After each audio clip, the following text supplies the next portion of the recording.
cold front, which is not quite here yet, so don't expect the dry air to start immediately moving in, but certainly overnight tonight. Now, as far as the rainfall goes for the rest of this evening, we do look to be a bit drier. In fact, around the metro area, drying out. Really didn't see much rain. The heaviest of the storms were down more on the west bank, south of the city, and toward the coast. Did though see a few little light sprinkles. Same on the north shore, where we do have the remnant heavy storms now approaching Pilot Town in the mouth of the river. Also right around or just past Grand Isle, maybe some lightning in the vicinity, and Port Fourchon. And then as that moves out, drier air to our north and clear skies to our north will start moving in. So we are anticipating clearing of our skies through the overnight period and that drier air to start moving in as well. As far as rainfall goes, maybe a few little stray sprinkles here and there, but that would be it for the rest of this evening. We were still able to get up to 91 degrees, and that was right before 1. Then the rain moved in. Only picked up a trace of rain at Kenner, but at least it was enough to kind of knock temperatures into the 70s and 80s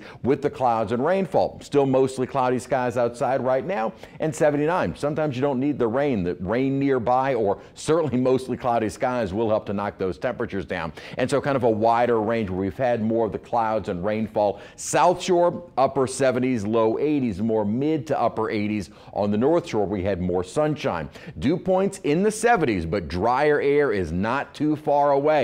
And here it is, central Mississippi, North Louisiana, and it is pushing south. By wake-up time tomorrow morning, even before daybreak, we'll already feel that drier air moving in, and dew points really almost any time of the year in the upper 50s and low 60s feels nice, especially for the end of May. And even June 1st, dew points, while we will have a southerly wind gradually coming up, this is still very much in the, for almost now summer, pleasant feel. And even early next week is not going to be oppressively humid. That comes back as we head more toward the end of next week, kind of getting back to a more summertime pattern. So scattered storms are possible this evening, but most ending as our cold front arrives later tonight.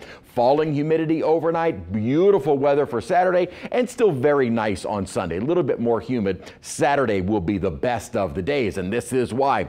Deep upper trough is going to be pushing that front on through, and with this strong east coast trough, that is a pattern which I've just shown you is going to last for several days. There is within this northwesterly flow kind of this weak little disturbance that'll move by, may trigger a bit more cloudiness on Sunday, as well as maybe an isolated shower. Rain chances though fairly low, 20% it looks like at the most, but I'm going to put that mention of maybe an isolated shower for the Sunday. So not completely dry this weekend. Heading into early next week, building up a ridge, and it will help to bring back a little bit more of an onshore wind, but that means we're back to the 90s and still relatively low humidity. The real mugginess comes in as this upper ridging kind of continues, really keeping that onshore flow in place and really tapping into more tropical moisture by the end of next week. The front has been far more active with storms out to our west. For us, though, it's been more this boundary helping to trigger some showers. And as the front moves in later tonight, it may still trigger an isolated shower or two,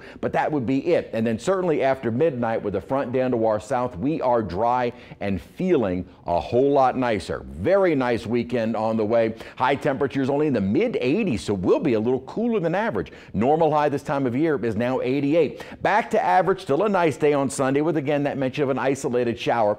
Upper ridging starts sending us back into the near 90-degree range and starting to get that oppressive humidity late next week.